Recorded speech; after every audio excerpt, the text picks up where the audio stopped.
may sinampalataya at yung pananampalataya, ano siya? Meron siyang outward na response. They called on the Lord. Paano nila narinig kung walang magpipreach? So in short, may nag-preach. May nag-preach, kaya nila narinig, kaya sila nanampalataya, naniwala, kaya sila, application, tumawag sa Diyos. Okay?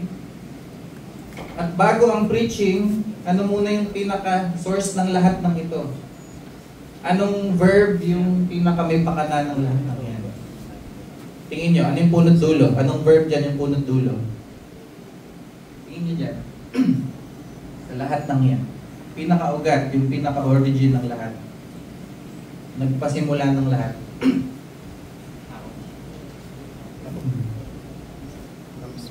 Pili lang kayo sa mga bold.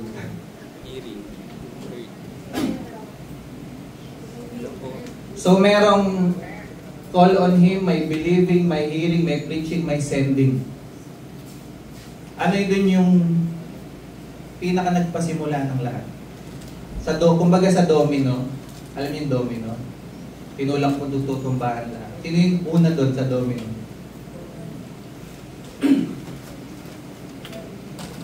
Yung? Sino pa? Tama po? Iron. Mali ba?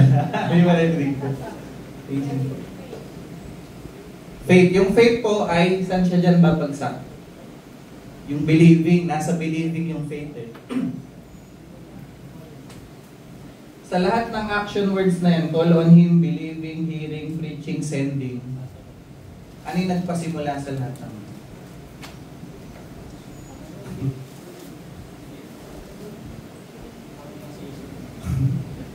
kung wala yun, wala lahat. Ano yun? Kung wala yung word na yun, wala lahat yan.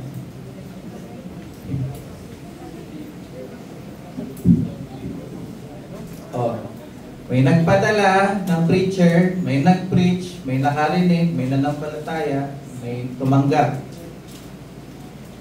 Ano dun yung may pasimuno sa lahat?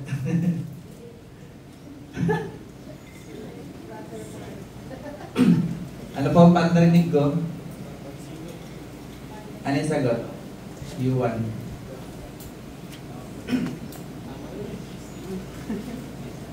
Yung sending. Bakit? Bakit sending? Kasi kung walang pinadalang preacher, kung walang in-enable, kung hindi nag-send out ng apostles, ng preacher, kung hindi pinadala si Jesus to preach, wala tayong maririnig. Diba? Kung wala tayong marinig, wala tayong sasampalatayanan. Kung wala tayong sinampalatayanan, hindi tayo tatawag sa Diyos. Yung chain of action kasi na yan, nanampalataya tayo, tumawag tayo sa Diyos, kasi nanampalataya tayo. Nanampalataya tayo kasi narinig natin yung salita ng Diyos. Narinig natin yung salita ng Diyos kasi merong nagsalita. Nung salita ng Diyos, may nag-preach. May nag-preach kasi ano? May nag-utos na mag-preach. So, ganun siya. Okay? So, ang point ko dyan, preaching as the primary source of studying and meditation of God's Word. Yung ultimate response natin, yung process ng Panginoon, yung faith, yun yung end goal. Kung alam ko, nalagay ko dito. So, faith comes from hearing and hearing through the Word of Christ. Yun yung verse ko kanina sa point number 1 kung bakit sinabi ko na the Word of God strengthens our faith. Kasi faith comes from hearing. I-check ko kung nalagay ko din yung ay, wala. Ito nalagay. Nandyan ba sa handouts nyo yung parang ano siya? Parang may nakalagay na word, tapos may dash. Meditation, scripture, dash. May ganyan nakalagay po. Nasend ko ba yun? Wala. Okay, sige. May bad. Ito ata yung nalagay. Pero nandun yun sa notes ko eh. Okay. So, i-elaborate ko na lang sa harapan nyo. I-animate ko, no? Yung process. So, yung process ay ganito. May nag-preach. Sa preaching, lumabas. Ano yung lumabas sa preaching? Words of Word of God. Yung gospel. Tama. Hindi, words of life. Ano pa? Bible verse. Lumabas sa preaching. Sino yung mga nakarinig nun? Mga daga, mga ibis. Sino yung mga nakarinig? Tayong mga nakinig. Mga Kristiyano. Kailan nyo narinig? Kailan nyo narinig? Preaching, anong araw? Linggo. Bakit? Sa araw ng linggo, as a church, nagsasama-sama tayo to listen to God's Word. Dahil narinig natin siya, ano ngayon ang response natin? Believing. Naniwala tayo. Nanampalataya tayo. Narinig yung Word of God. Naniniwala ako doon. Okay? Ngayong naniwala ka, ngayong nanampalataya ka, anong tugon mo? Meron siyang dapat outward na response. Tatawag ka ngayon sa Panginoon. Bibigyan ko example. Halimbawa, ang pinreach ni Pastor kanina ay, halimbawa lang, no? Obedience. Okay. Nag-preach si Pastor, Word of God, obedience, Panginoon. Narinig nyo? Kailan nyo narinig? Linggo. As a gathering, narinig nyo siya. Naniwala kayo. Believing. Ano yung action nyo ngayon? Naniwala kayo na dapat mag-obey tayo sa Panginoon. Ano yung action? Ano yung action nyo? Sige, no? Isa-isahin natin. Nag-preach si Pastor, obedience, mag-obey kay Lord. Next. Narinig nyo? Okay, narinig ko mag-obey kay Lord. Next. Sinampalatayanan mo yung napakinggan mo. Tama, dapat mag-obey kay Lord. Ano ngayon yung application nun? Mag-obey ka kay Lord. So halimbawa, may inutos sa'yo si Lord sa commandments niya. Nung Lunes, may chance na labagin mo siya. Anong gagawin mo? Dahil nag-believe ka, nanampalataya ka sa narinig mo sa preaching, ano ang dulo niya? Mag-obey ako kay Lord. So binibreakdown, nihimay ko yung proseso kung paano napupunta yung Word of God sa practical application. May nagsasalita, may nagpipreach, narinig natin, pinaniniwalaan natin, part yun na, hindi siya magkasama. Kasi hindi lahat ng nakakarinig, naniniwala or nananampalataya. Okay? So may nag-preach, narinig natin, nanampalataya tayo. Dahil nanampalataya ka, susundin mo. Kasi kung narinig mo lang, at di mo sinampalatayanan, di mo rin yung susundin. Okay? So mamaya may verse dyan. Yan. Acts 17:11, sabi dyan, Now these Jews were more noble than those in Thessalonica. They received the word. Tignan nyo yung pattern na. They received the word with all eagerness, examining the scriptures daily. Nakita niyo yung word na daily? Ibig sabihin ng daily. Sige, mga Ashley, ibig sabihin ng daily? Lagi. Araw-araw. Pag sinabing daily, okay? Araw-araw. Same event ba yan? Yung receive the word tsaka daily? O magkaibang event? Sabi kasi dyan, they receive the word. Tapos, examining the scriptures daily. Magkaibang pagkakataon ba yan? Magkaiba. Na-receive nila yung word sa paanong paraan. Nakinig sila kay Paul. Okay? Si Paul yung nag-preach sa kanila eh.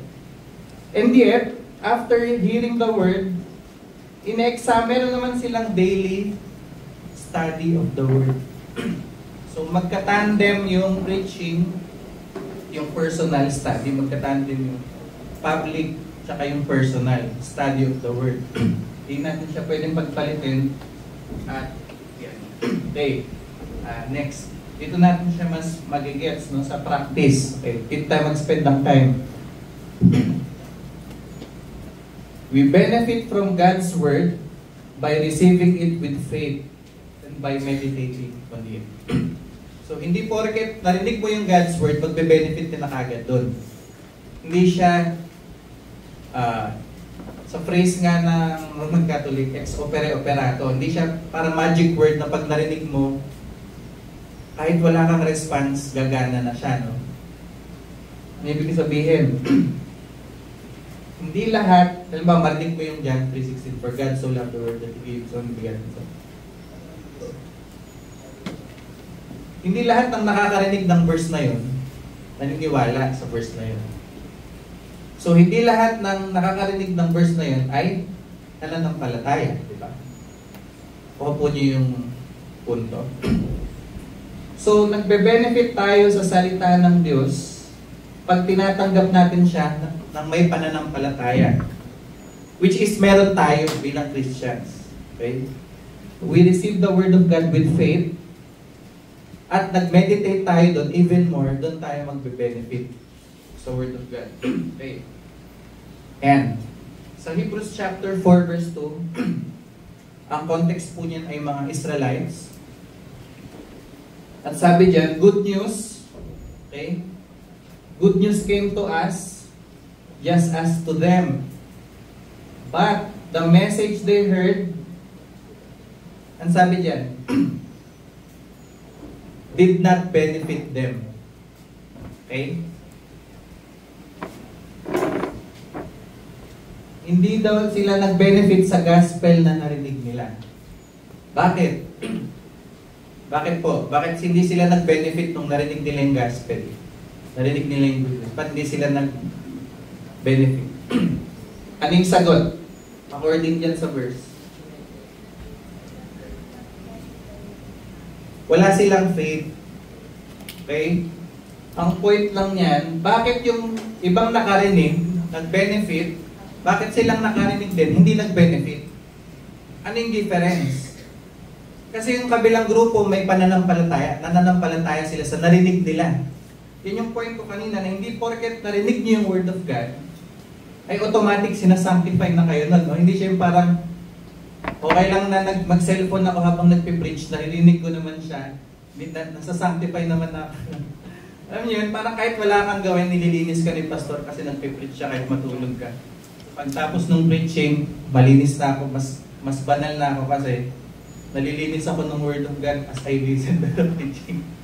Okay, hindi siya ganun nag-work, no? We receive it by faith. Kaya bago tayo maupo sa preaching, prepared tayo, no? Di tayo antok, at may intention tayo tanggapin ang sinasabi ng Panginoon ng may pananampalataya. Tatanggapin natin yun bilang pagkain, bilang life giver and sustainer, etc. So, nagbe-benefit tayo sa salita ng Diyos not by hearing alone, but by receiving with faith. So, re-remind mo yung sarili mo, sasampalatayan ko yung maririnig ko sa preaching ni Pastor. Paniniwalaan ko to. Okay? Ano ba nag-preach si Pastor kanina? Sige, let's put it to the test. Ano yung naalala nyo kanina sa preaching ni Pastor? Ha? Na pinaniniwalaan. Sige, naniniwala ko totoo to.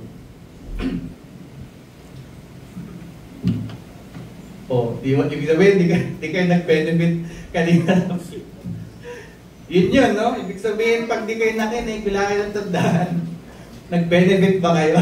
Di ba? Anyway, yun yung point ko, no? Hindi ko na kayo ilalaglag dito. Yun yung point ko. Kaya, pag nakikinig tayo, may intention tayo, attentive tayo, kasi tinatanggap natin siya. Hindi tayo nagpapa-car wash, iiwanan mo yung kotse mo, doon tulog ka, paglabas mo, linis na yung kotse mo. Hindi ganun, tatanggapin mo siya with faith, paniniwalaan. So kung pinis ni Pastor, makadayuhan tayo dito, naniniwala ka, totoo to, mananampalataya ako, nadayuhan talaga ako dito sa mundo. Dapat maging distinct aking pamumuhay, no? Nilolong kong buhay, yung sa future. So dahil nanampalataya ka sa narinig mo, ano ang benefit mo doon? Anong pakinabang nun sa'yo? Pakinabang nun, mas lalago ka sa buhay Kristiyano dito sa sa mundo bilang dayuhan. At anong response mo? Mamumuhay ka, magkakaroon ng application. Okay? So, totoo yun, maraming Kristiyano ang linggo-linggo naman nag-church, pero not necessarily nagbe-benefit sila sa Word of God.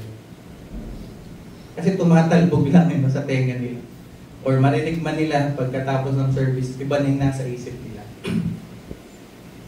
Yan, papasok yung meditation. Yung marinig ninyo, hawakan nyo, huwag nyo pakawalan. Yun yung point ng meditation. Narinig nyo siya, hawakan nyo siya. Kasi kakawala talaga yan. Bakit?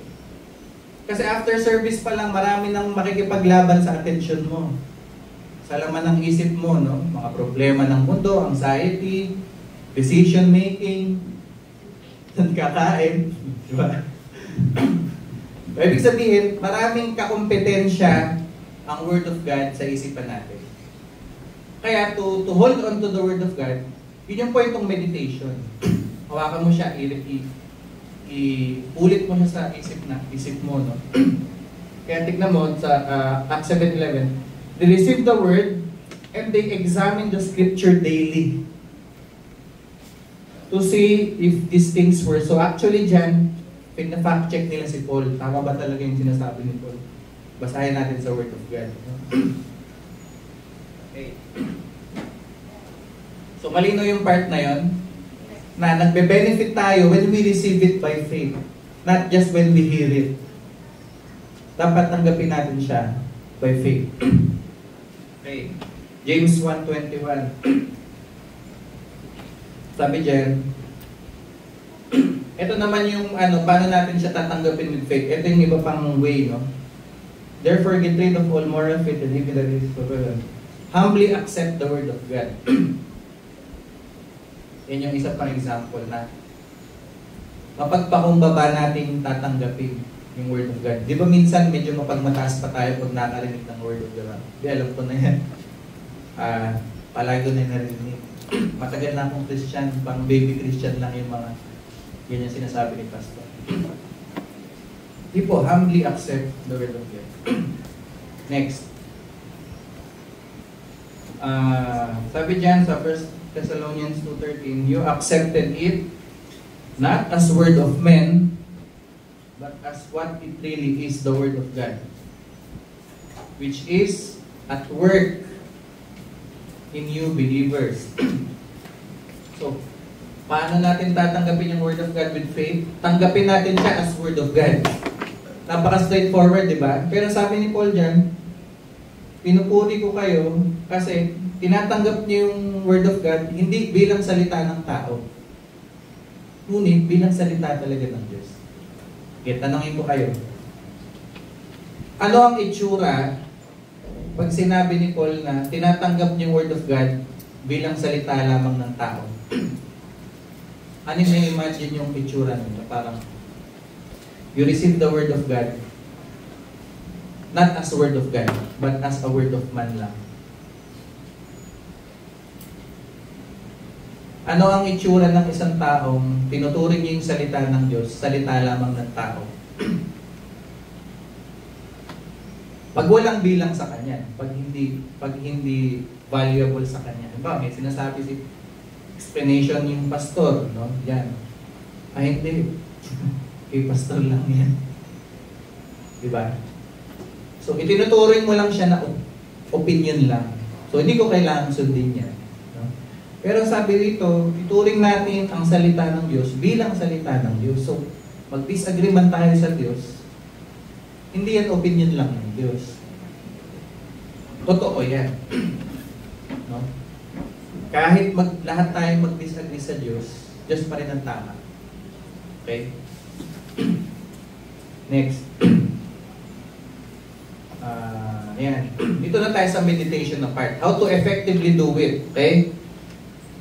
So, nakuha natin yung importance. Importante ang salita ng Diyos kasi siya ang nagbigay buhay, papabanal sa atin, papatatag na ating pananampalataya. Paano yung nangyayari? Yung salita ni Lord, pinagkatiwala niya, inaituro ng mga qualified teachers, no, ng pastor, ng elders, nasa office. Narinig natin yun. Ngayon, pupunta tayo sa meditating part. How do we effectively meditate or study the Word? Sabi sa Joshua 1:8, meditate on it day and night. Do not let this book of the Lord depart from your mouth, but meditate on it day and night. Araw-gabi. Psalm 119:11, I have stored up your word in my heart that I may not sin against you. So, dalawang example ng meditation. Una, day and night, yung frequency niya. Pangalawa, yung picture na itatago mo siya, kukulungin mo siya sa puso mo para hindi ka magkasala sa Diyos. Next. Verse 12. So, i-run through natin yung mga verses para magka-idea tayo ng meditation.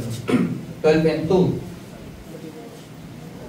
Do not be conformed to this world, but be transformed by the renewal of your mind. Again, yung mind yung tina-target, no? So, yung meditation, it has something to do with renewing our mind. Okay? Next. Deuteronomy. So, sabi dyan, para mabilis, no? Ituro daw to sa mga anak, sa pamilya, tuwing kailan. Pag uupo sa bahay, pag maglalakad sa daan, paghihiga, pag babangon, ilalagay mo siya sa noo mo, sa kamay mo. Ilalagay mo sa mga poste mo at sa gate ng bahay. Anong point dyan ng Deuteronomy? So, ang word of God daw ay dapat according dyan.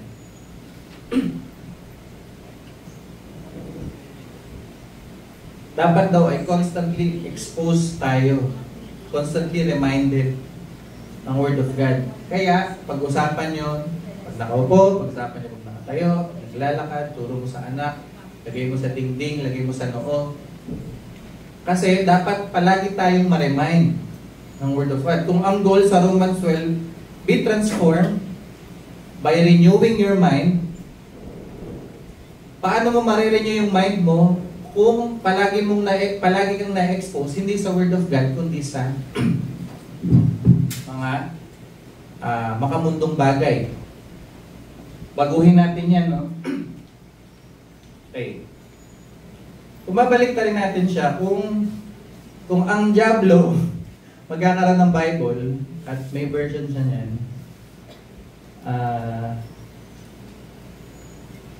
you shall hate the Lord your God.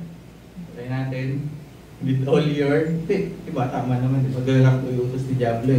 Hate the Lord your God with all your heart, soul, strength. Okay? You shall teach them diligently to your children. Or pwede rin. You shall do Facebook when you sit. Mag-Facebook ka when you walk. Mag-cellphone ka when you lie down. Mag-cellphone ka when you wake up. Lagyan mo ng screen yung pader mo, lagyan mo ng screen. Ganyan yung tsura ng buhay natin ngayon, di ba? Yan yung Shema ng mundo. Di ba? Yan yung, hear, O Israel, hear, O worldly people, hate the Lord your God. Mag-Facebook kayo when you wake up. Di kasi sabing kasalanan. Ang point ko lang, iwasan nyo si Lord when you wake up, iwasan nyo si Lord when you walk, when you lie down, ibang bagay ang pag-usapan nyo. Kung ano yung point?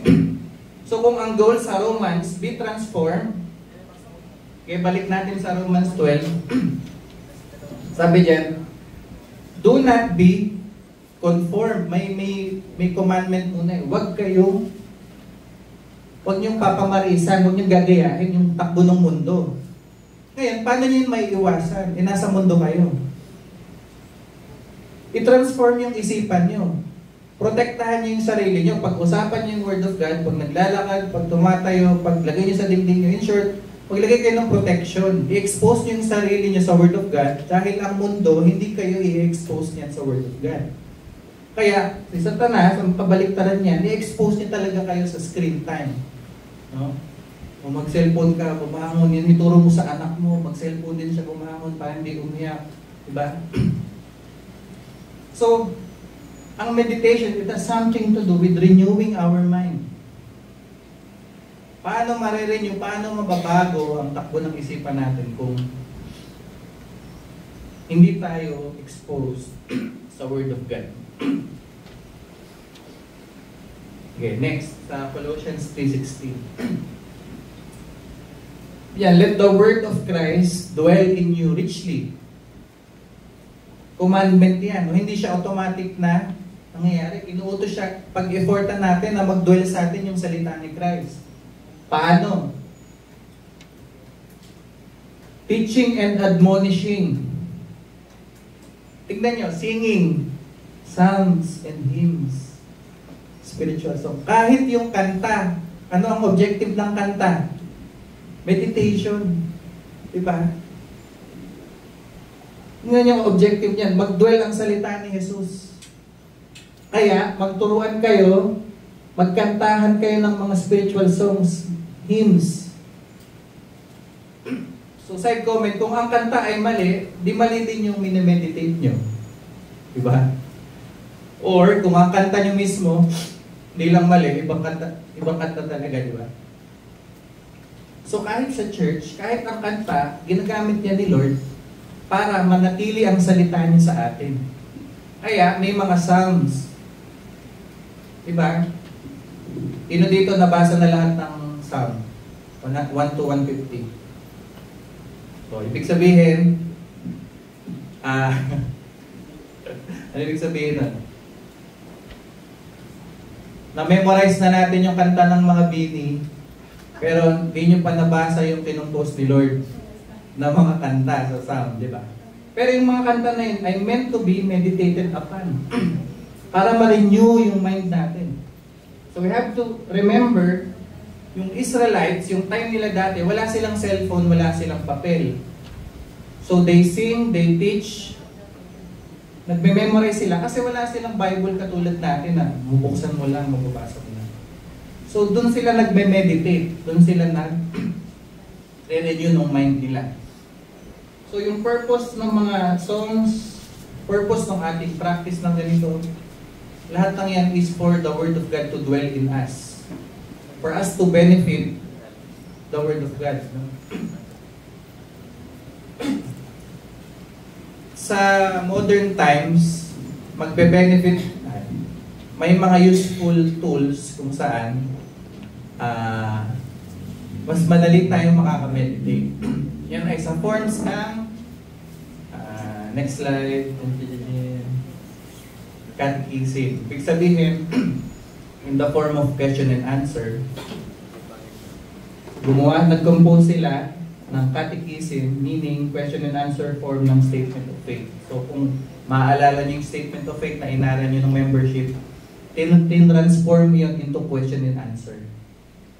Kinonvert siya. No? So ito sample, Catechism question 60. How are you righteous before God? Only by true faith in Jesus Christ. So mahaba, no? Pero sample lang yan. No? Ibig sabihin, nung time nila, minimemorize nila yan kasi when in doubt, pag nagduda kayo, talaga bang matuwid ako sa harapan ng Panginoon? May mababalikan kang sagot. Sa mga panahon ng pagdududa mo, may maaalala kang na-memorize mong sagot sa tanong mo. So, ang point ng catechism, nasa yun na yung sagot bago mo pa itanong. Okay? Ibibigay na yung sagot bago mo pa pagdudahan yung pananampalataya mo. Or, pwede rin nagdududa ka sa pananampalataya mo at bibigyan ka ng sagot. Pero the point of teaching this to children or sa young people, equip na sila ng sagot para the moment na dumating yung tanong sa buhay nila, maaalala nila, oh, may sagot pala ako sa tanong na yan. Matuwid na pala ako sa harapan ng Diyos dahil sa pananampalataya kay Jesus. Okay? At may mga verses yan, di ko lang sinama. So, So yun yung goal ng mga Christians talaga na intentional sa pagme-meditate, pag-aaral ng salita ng Panginoon. Magre-resort sila sa mga tools na katulad niyan. Available yan sa internet, no? May Tagalog din po niyan. So, next, and discussion na, di ba? Ang bilis. Kasi mag-spend tayo ng time sa discussion. Tagal din pala, hindi ba mabilis? Okay, ito. Gusto kong ma-discuss natin to.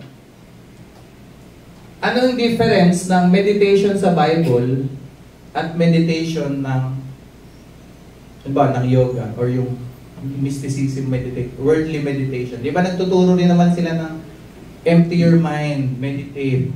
Yung gaganon ka. O kaya yung mga monk, diba? Yung mga monasticism, nasa bundok sila, malayo sa mga kaligayahan ng mundo. What do you think is the difference ng meditation ng Bible, biblical meditation, at yung meditation ng mga yoga or yung mga kung ano mang meditation? At sa tingin yung difference? Nakita na ba kayo nung tinutukoy ko? Mga empty your mind, ganyan. Kasi may mga pain sa isip mo. Paniniwan, ganun na ganun yun eh. Ayan, galing.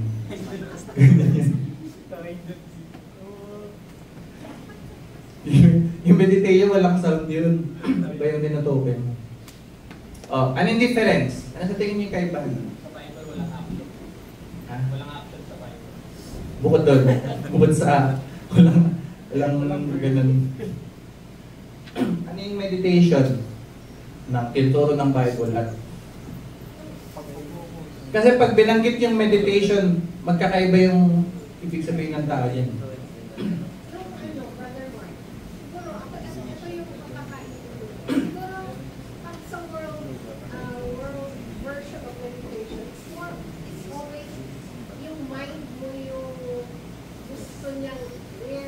Clear.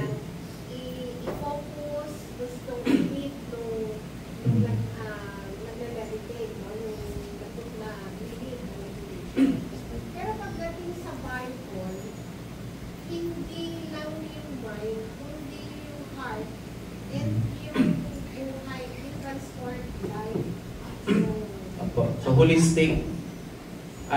Gusto ko yung sinabi ni Tita, yung may ini-empty. Pag sa worldly meditation kasi may pinapa-empty yung mind mo. Yun yung gusto ko i-pick up na i-piggyback nyo or dagtungan nyo yun. Sa worldly meditation, sabi nila, empty your mind. I-empty mo yung laman ng mind mo of every distraction, every pain, kahit every desire. So yun, i-empty mo yung mind mo ng desire, worldly desire. Ano yung meditation ng mundo at yung meditation ng Bible? Hindi na nagkakatalo.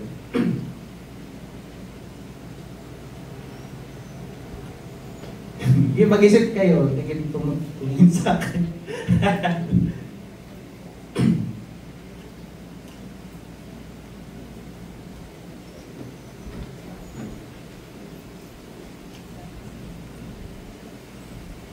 Sige, pwede nyo i-google. I-google nyo yung what is meditation. Google nyo lang. Ano yung sagot na lalabas? Actually, hindi ko yung ginoogle mo, pero ano kayo lalabas? How to do meditation.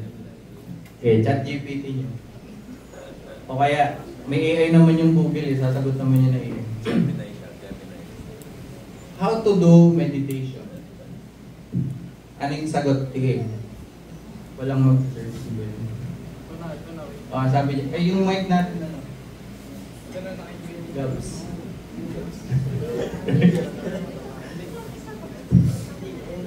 Basahin mo. Yung ano lang, yung pinaka-point lang niya, paano gawin? O sabihin mo, kung GPT yan, sabihin mo in basic, ano? Talk to me like grade 1, gano'n. And give me the answer.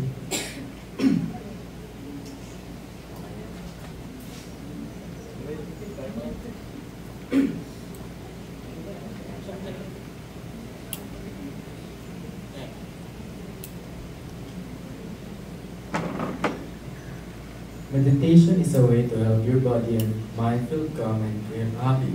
It is like giving your brain a little break. How to do meditation? Find a quiet spot, sit down somewhere you feel safe and quiet. Maybe a cozy corner in your room.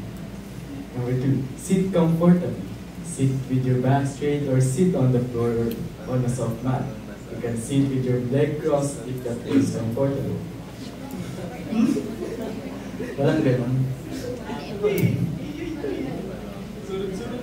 Aba, Ayan. Sabihin mo in one short sentence. Kasi sige yung iba, baka may sagot. Sige, habang inaano. Ay, si Kuya. Okay. Sabihin mo, can you summarize with one? Yung worthy meditation kit po kasi para sa akin, yung panandalian lang yun. Kung kailan ka lang nag-meditate, doon lang siya nag-a-apply. Hindi kaya dun sa pag sa Bible meditation, ma-apply mo siya hanggang sa pamumuhay mo araw-araw. Hanggang na-meditate mo yung Bible verses na salita ng Diyos sa buhay mo. Makikita siya sa pamumuhay mo araw-araw. Yun, tama po yun. Yun yung effect naman, yun yung impact ng meditation. Temporary. Pagkatapos mo mag-meditate, pagkaharap mo na ulit yung mga problema, inis ka na naman, gigil ka naman. Okay? Pero yung pag nag-meditate tayo ng Word of God, nata-transform tayo. Meron siyang long-term effect. Nagiging, nag-sanctify tayo. Ano yung one? Meron na ba? Yun naman.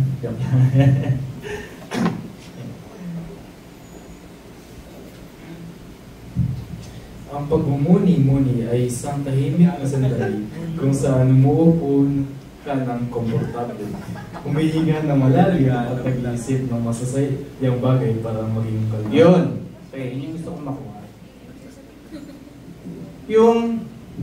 Ang meditation na worldly, empty mo yung mind mo at pupunuin mo ng happy thoughts.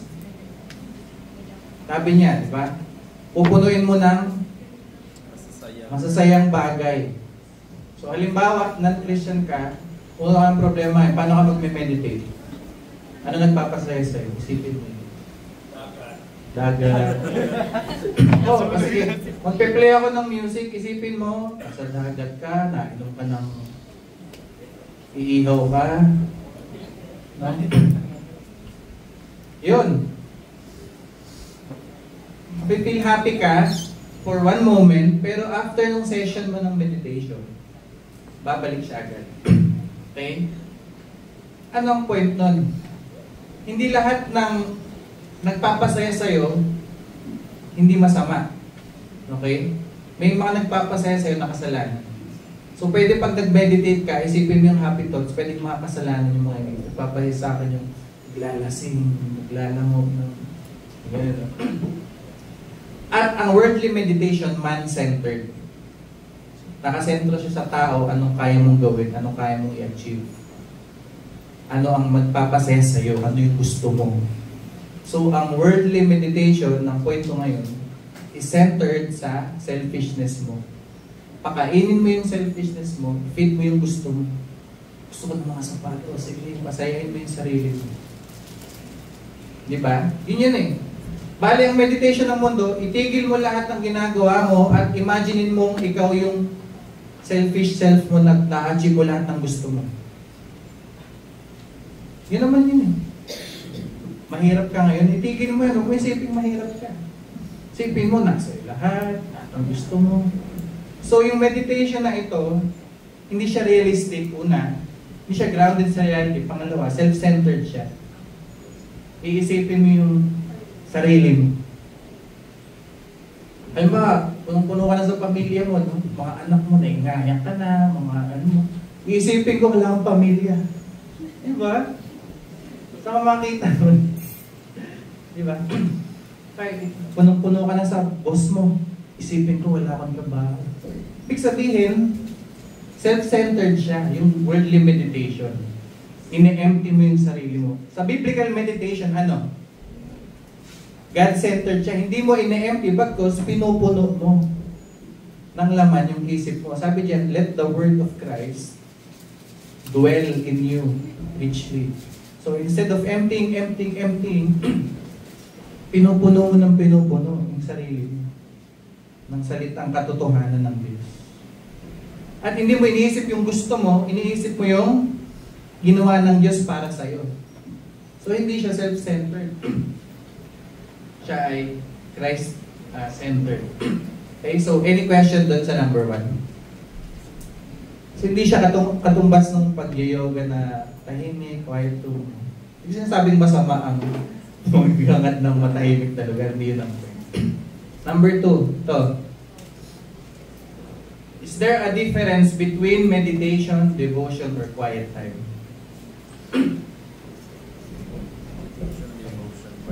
O, bagay, tanungin ko kayo, ano ang quiet time? Pag sinabing nag-quiet time ka na ba o nag-devotion ka na ba? Ano yun?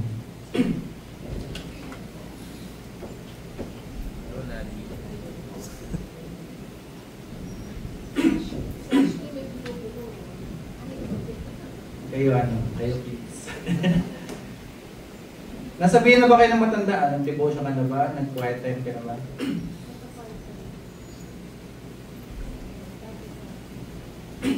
O hindi nyo alam yun, yung devotion, quiet time.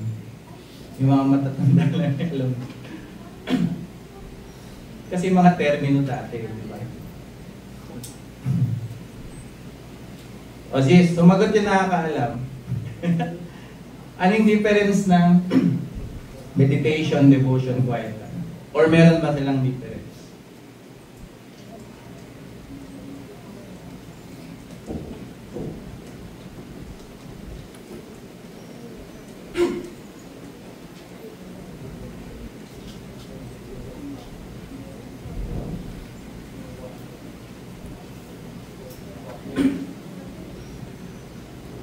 Sige natin. Para may sagot ka naman. Meron ba siyang difference? O wala? Wala na lang para hindi ka na mag-explain.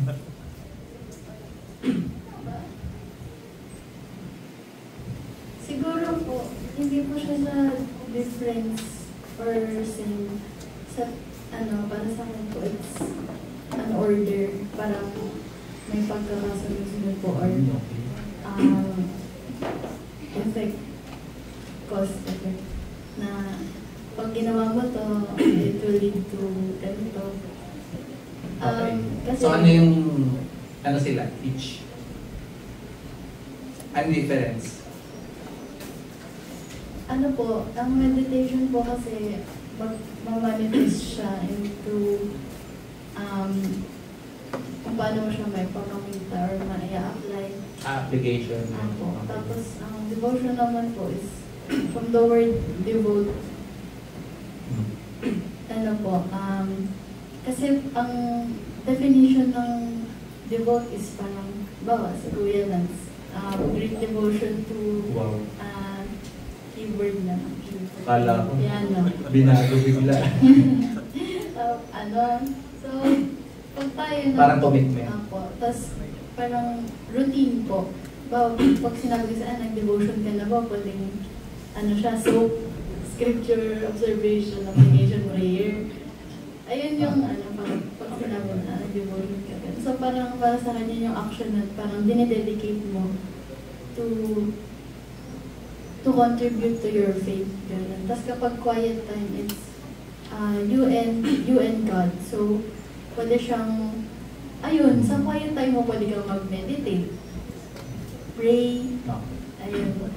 Sige. Okay yung sagot mo, no? Na at least malinaw sa'yo na hindi sila. Pero yung sa mga medyo may edad na nakaabot ng mga term na yun, ano ibig sabihin? Teacher George na lang. Isa lang sila. May edad daw. May May edad talaga. Sige. Sige, ako na lang sasagot para... Hindi, ganito. Pag sinabi, nabutan ko at least na term. Pag sinabi nating devotion kasi, yun na yung package eh. Nag-aaral ka sa observation, application, susulat mo sa notebook mo, journaling, di ba? May devotion book. Nakatanggap pa kayo ng devotion book. Yung quiet time, same term, pero halos ganun din sa devotion. Pag hinaping nag-quiet time ka na, yun yung nag-set apart ka na ng time kay God, nag-pray ka na, nag-devotion ka na, parang mas broader term ka na. Okay. Ngayon, ang gusto kong ipunto ngayong hapon, ang difference ng quiet time or devotion sa meditation ay ito.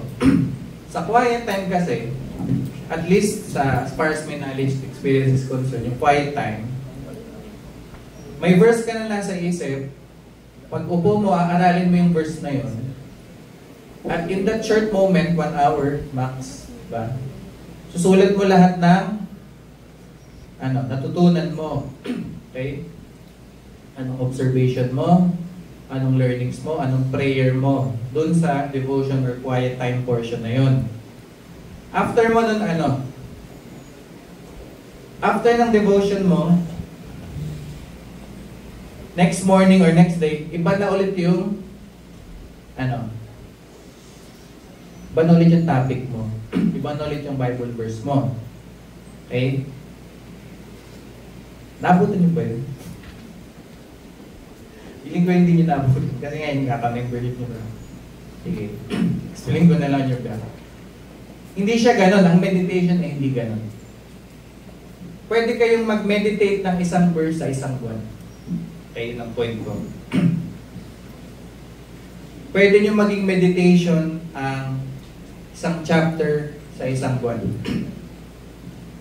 Ang naalala ko kasing practice ng devotion or quiet time, parang daily bread. Nakita na kayo ng daily bread. Isang verse, isang araw, panibagong verse, panibagong araw, panibagong. At nandun na yung learnings. Spoon feed na sa inyo yung learnings. Okay. So kung ang goal natin sa meditation ay maitatak natin sa isipan ang katotohanan ito, at kung ang meditation natin ay nakaakibat sa preaching, mas beneficial kung mas longer tayo magme-meditate sa isang passage. Halimbawa, isang verse, multiple na araw siya or multiple session siya. Hindi siya katulad nung nakagawian nating quiet time na 1 verse per day, the next day pupustahan tayo, isang linggo nakalimutan mo na yun. Kasi napalitan na ng kada verse araw-araw. Okay? So hindi siya paramihan ng verse araw-araw.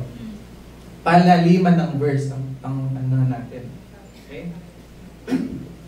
So based doon, gusto ko manggaling sa inyo, ngayon, paano tayo mag-aaral at magme-meditate ng salita ng Panginoon? Pagsasama-samahin natin ng lahat ng ito, paano natin siya dapat pala-aralin? Una, anong first step? Kinig tayo saan? Hindi tayo makinig. Saan? Sa preaching. Kinig tayo sa preaching of the word. Okay? At since application part na to, yun din ang isasuggest ko sa inyo, yung preaching, yung i-meditate natin. Kasi nabanggit ko nga kanina, maraming kakompetensya ang Word of God sa isip natin. Kaya maganda at helpful na bilang mga Christians, kung ano yung pinreach nung Sunday, huwag natin yung i-let go, yun yung balik-balikan natin. So yun yung una, choice selection of verse. Kung ano yung pinreach, kung ano yung Sunday school, kung ano yung genuine fellowship, kung ano yung diniscuss, yun yung i-meditate natin. Hindi ko sinasabing bawal kayo mag-meditate ng ibang verse or bawal yung marami. Ang point ko, ito yung helpful, ito yung practical. Okay? Kung ano yung narinig nyo, hawakan nyo lang siya, huwag nyo pakawalan. Okay? Ano pa? Gusto ko yung manggaling sa inyo. Paano tayo ngayon mag-meditate? Ano ang helpful, healthy meditation? Mga practical na pwede nyong isulat dyan sa papel nyo. Ano yung mga practical? Okay. Lance, baka may suggestion ka.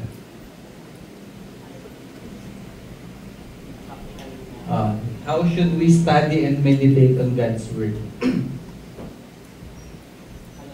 Sa level po. Based lang sa lahat ng napag-usapan. Ayan po.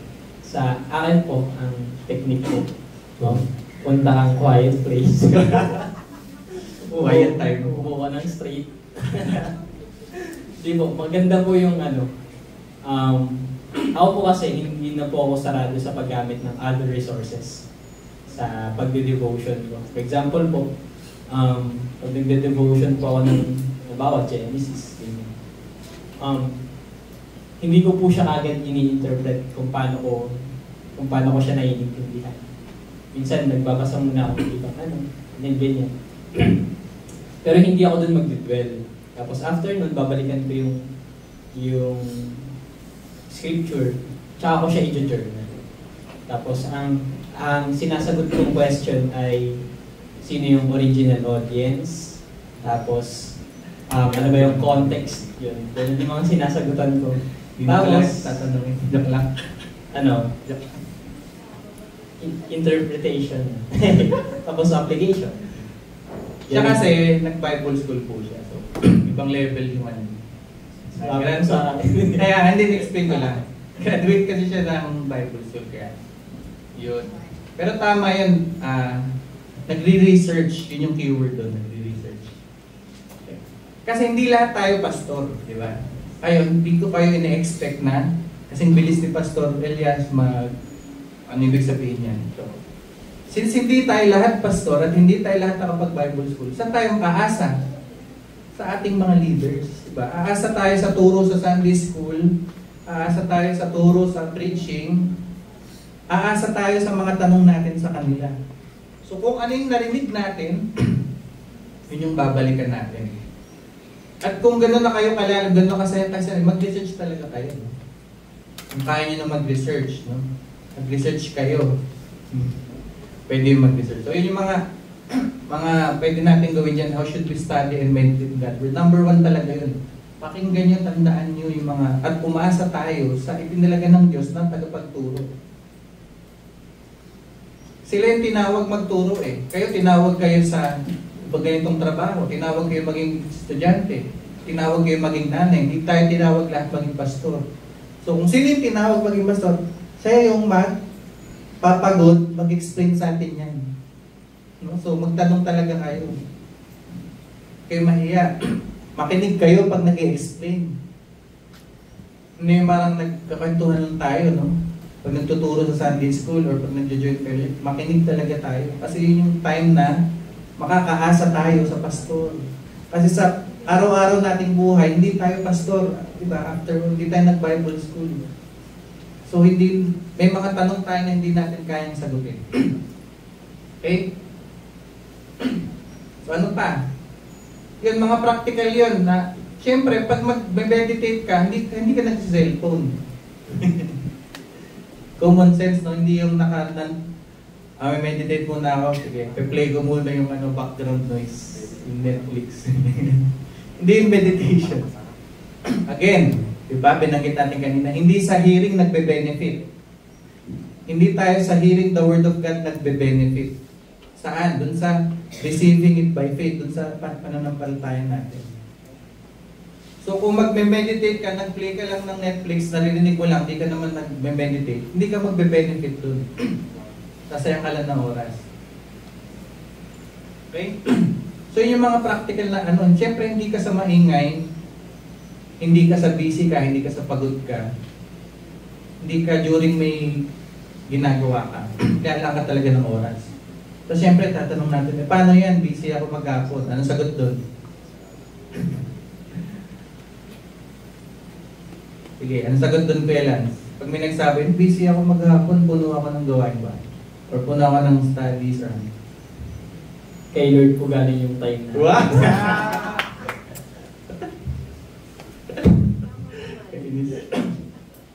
Bagay, no? Sige. Wala kang time ako. Sige, wala ka na lang work. Tanggal na lang ni Lord. De, joke lang. Siyempre hindi ako ganun dapat. Pero, Hindi naman ito pa, no? Dito ako pupunta sa next na helpful advice. Hindi kailangan 1 hour. Baka kasi inisip na dapat 1 hour para solid. Kung hindi nyo pa kaya ng 1 hour, wag mo na 1 hour. Kasi yun nga, baka nahihirapan kayong maghanap ng schedule sa oras nyo. Wala akong free time na 1 hour. Kasi, winter pagod na ako. Okay, so hindi kailangan ganun siya kaagad, kahaba. Ang mahalaga, madalas. Hindi mahalaga mahaba, ang mahalaga madalas. Consistency. No? Sabi ni Tita to. So, mas okay yung 15 minutes na araw-araw kaysa 1 hour pero once a week lang. Makakalimutan niyo yun, yung once a week. Ang point natin dyan, yung sa Deuteronomy 4, di ba? Pag-usapan nyo pag nakahiga, nakatayo, naglalakad, dikit nyo sa noo nyo. Constant exposure sa Word of God. Kasi kalaban natin yung exposure sa mundo. So kung naglalabanan sila sa isip natin, sino ang nagwawagi sa isipan mo, dapat consistent tayo nagme-meditate sa Word of God. Okay? So tama yun na hindi walang oras si Lord. No? Mali excuse na wala akong oras. Kasi pag nagkatotoo yun, gusto niyo yun, mawala kayo ng oras. Wala na, patay ka na, wala ka na oras. Si Lord yung nagbibigay buhay, kalakasan, trabaho, blessings, kalusugan sa atin. Kahit 15 minutes a day. No? Ikumpara natin yan sa screen time natin a day, di ba? Yun pa lang, wala ka ng excuse eh. Ilang oras yung screen time mo sa cellphone. Di ba? Parang mahirap mag-meditation na merong cellphone na gamit. Dapat physical Bible. Kasi may nag-message, may nag-pop up. Oo nga. Magandang advice po yun na lalayo ka talaga sa distraction. Yun nga, pag may meditate ka, paano mo mag-meditate? Sabay ba yun? Word of God tsaka yung wordliness. Sabay mo silang kaaralin. Hindi. So as much as possible, poprotektahan mo na yung sarili mo na ma-distract ka. Yun nga, pag cellphone, pag Bible, ang cellphone, pag may nag-chat na emergency, yun naman. Okay lang naman yun. I mean, pag may nag-chat, nag-notify. Uy, bago upload, yun yan. Panoorin mo na agad, may nag-message, re-reply mo na agad. So, madidistract ka. Ilalayo mo talaga yung sarili mo sa distraction. Okay? Tandaan mo, palagi kang may oras. Ayaw mo lang. Tinatamad lang tayo. So, anong Bible ba dapat? Kung anong Bible na naiintindihan nyo. No? Kung English, magandang maraming Bible na ibang-ibang translation. NIV, ESV,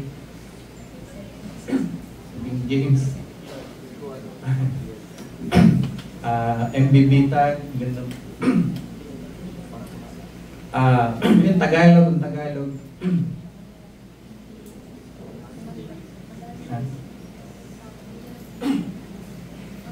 Okay, so malinaw yun ha. So ang number 1, dapat babaunin natin yung mga kaya mahalaga yung linggo, di ba? Kasi yun yung anchor ng quiet time. Anchor ng meditation natin sa isang linggo, yung linggo. Kung nakamiss ka ng linggo, diba, malaking kawalan yun sa ating meditation sa pang-araw-araw. Kaya hindi naman, aasa tayo talaga sa ating mga tagapagturo, sa mga inilagay ng Diyos. Magre-rely talaga tayo sa kanila bilang mga tupa. Yun naman ginagawa ng tupa. Nagde-demand ng pagkain, di ba? Hindi dapat mahiya ang pastor kung ang tupa nanghingi ng pagkain, di ba? Kaya kung kayo nanghingi kay pastor, mag-preach ka sa amin. Nakakakilig yun sa pastor. Di ba? Kung gaganunin niyo yung mga nagtuturo, magturo kayo sa amin, nakaka-encourage yun. Kaya nakaka-discourage din yung ganun mga magturo. Sawa na kami sa'yo. Ganun yun, di ba? Di ba yung mga nanay, pag ayaw kainin ng mga anak niyo yung niluto niyo, di ba? Sakit, di ba?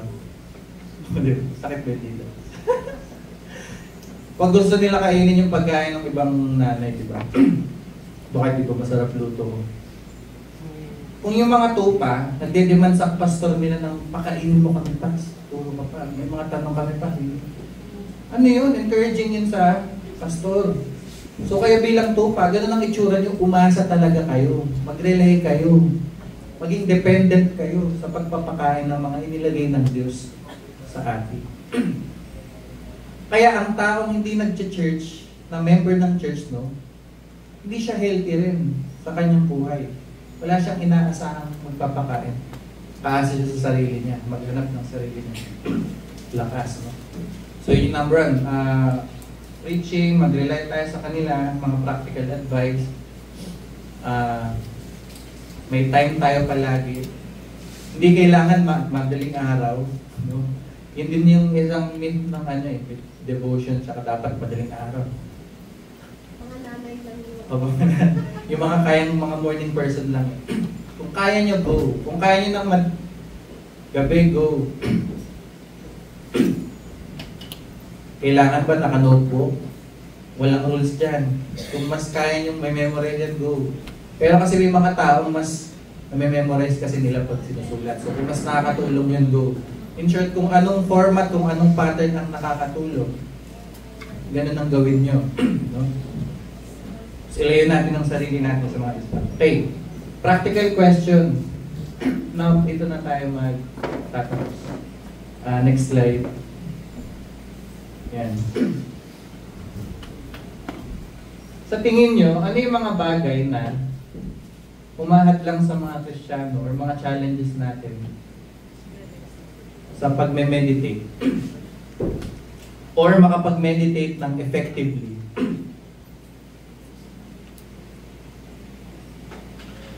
Sa tingin niyo lang ano yung mga mga hadlang sa araw-araw. So tayo ay mag-meditate.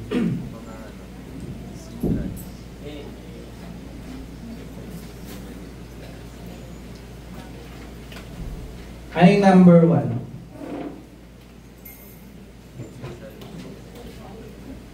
Hindi cellphone na. Number one. Ha?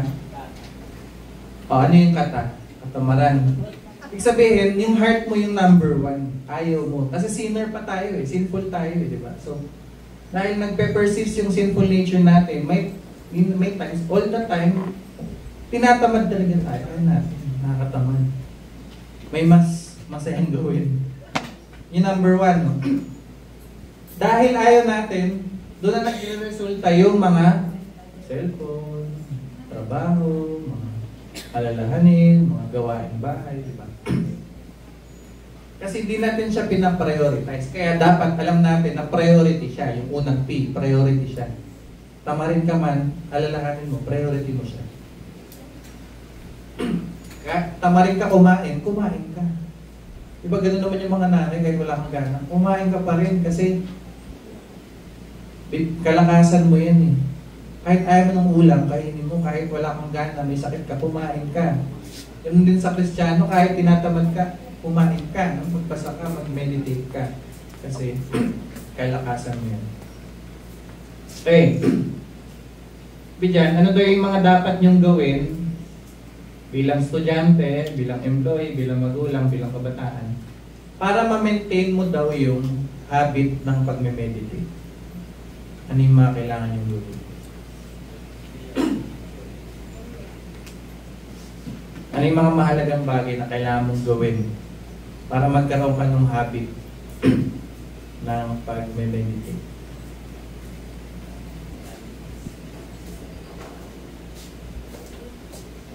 Sige, Steve. Diba? Si Kuya yung naka-green. Dave? Si Dave. Ikaw, Kuya Dave, bilang kabataan. Tanong, may bala ka bang mag-meditate? Yes. Opo, siya. Ayun. Ano yung mga dapat mong gawin sa kalagayan mo bilang kabataan? May studies ka? Anong gagawin? Anong plano mo para ma-achieve mo yan? Mag-pray lang ako sa Panginoon para tulungan niya ako magkaroon ng ganyang habit.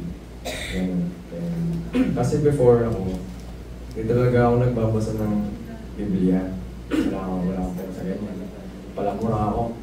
Ano akong tao eh. And thankful ako kasi nung simula nang nakita na ako,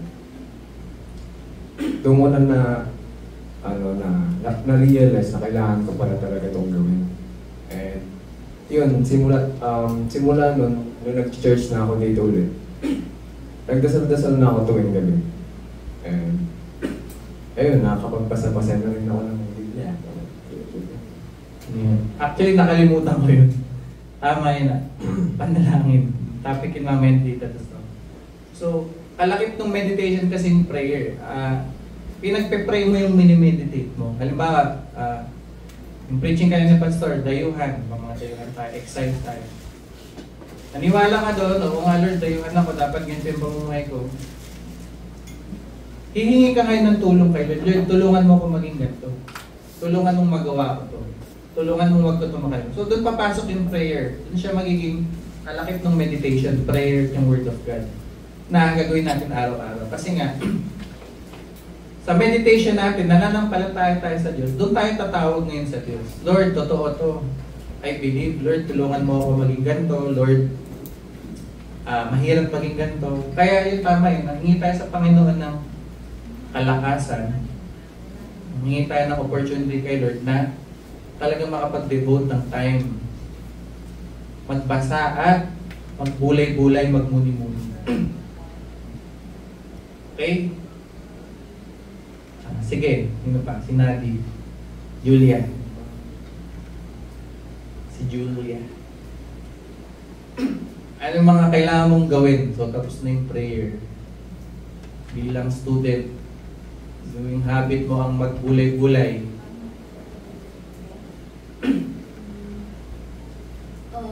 Okay. As a student na parang, madalas focus talaga ako sa school. Parang, siguro, unang-una is kailangan magkaroon ka ng oras para makapag-devotion ka lang. So, kailangan mo matapos yung mga responsibilities mo sa school or wherever. Parang, get it out of the way. Parang, wala ka na ibang iisipin. Parang, wala ka na ibang iisipin. Wala na ibang nasiisip mo kundi sila. Para makapag-focus ka rin sa, yun nga, sa pag-meditate ng, wala ka rin, at peace ka rin. Ang galing nun, no? Ang galing. Kasi, tapusin mo, ang sabi ni Julia, tapusin mo na muna lahat ng responsibilities mo. Tama rin naman yun. Hindi mo pwedeng i-excuse na, hindi ako maghuhugas, quiet time. Kung kailan pinaghuhugas, doon nag-quiet time. Hindi sabi, mag-quiet time. Nagka-quiet time tuwing may pagkalabos ng pagkain. Sagot ni Julia, tapusin muna natin yung responsibility para sa gabi, wala nang kaagaw yung isip mo, di ba? Which is very helpful na solution yun. Kung estudyante ka, tapusin mo na lahat para may time ka sa gabi. Sana lang di ka na antok. Okay. Okay, last na. Sa adults naman. Yes, si Tita. Ay, Tita Leia po. Sa amin naman, sa akin, kailangan talaga tama yung tapusin talaga yung mga ginagawa. Yan talagang ginagawa namin. Doon kapag kami family altar kami, tapusin mo na lahat. Kasama din yung pagbunganga ko itong dalawa. Kasi lagi kasi sa cellphone. Yan ang lagi kong sinasabi na kailangan talaga i-ano muna, itabi muna yung kailangan bigyan natin ng time ang Panginoon. Ay ang ginagawa ko, ako kasi din sa morning ako morning devotion. Ako lang pagising ko bago ako handa sa food, breakfast na yawan. Maganda talaga ng madaling araw kasi tahimik siya at ma-focus mo yung mind mo sa pag-meditate mo. Thank you po. So, yun. Skip ko na yung last question. Ito na yung summary ko sa lahat. Last slide. Pa-next po. Ayan, sabi dyan, to meditate on God's Word is not necessarily about looking for something new or fresh. So, pag nagme-meditate ka, it's not always about anong bago kong matutunan, anong bago. Kasi pag wala kayong nahanap na bago, baka ma-discourage kayo. Tungkol pala saan, ang meditation ay repeatedly being reminded of what God has already done for us, yung gospel. Yung meditation natin is ulit-ulit natin, inaaral-aral natin, nire-remind natin yung sarili natin na kung anong ginawa ng Diyos. Ngayon, kung may bagong tayong natutunan, maganda. Pero hindi yun ang i-go nyo pag mag-meditate. Hanap ako ng bago, hindi ko pa alam. So, kung yun pala ang goal ng meditation, yun ang role ng meditation, kayang-kaya nyo mag-meditate kahit walang pastor. Kaya nyo mag-meditate kahit mag-isa kayo. So kung anong narinig nyo ng linggo, i-remind mo yung sarili ko, ganito siya, narinig mo. Okay, totoo to, naniniwala ako. So magpe-pray ka, Lord, naniniwala ako dito, ano bang mga dapat mong gawin? Hindi mo iisip-isipin, ano mga dapat mo ngayon gawin sa katotohanan to. Dapat pala bilang dayuhan, ay di ako mamuhay katulad ng taga rito sa mundo. Dapat mamuhay ako na distinct.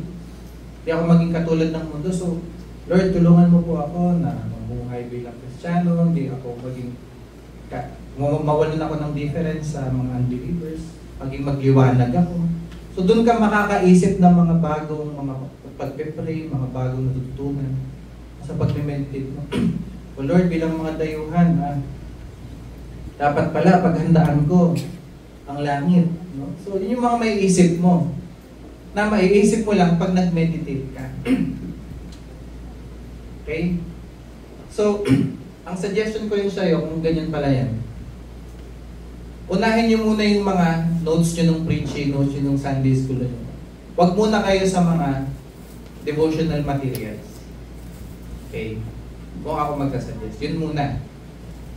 Sanayin nyo muna yung sarili nyo sa pag-rely nyo bilang mga tupa sa nagpakain sa inyo ng linggo, CWA, CIAP, UCM, CWF, saka yung atin, pinakain kayo, i-meditate nyo yun, you don't let go. Pag-pray nyo na, gawin yun sa inyo ng Panginoon. Okay? At paulit-ulitin nyo yun sa sarili nyo. Yun yung meditating on it day and night. Okay? Again, haba rin pa ng... Okay, so yun na. Okay, so, kung may tanong kayo, lapitan nyo lang.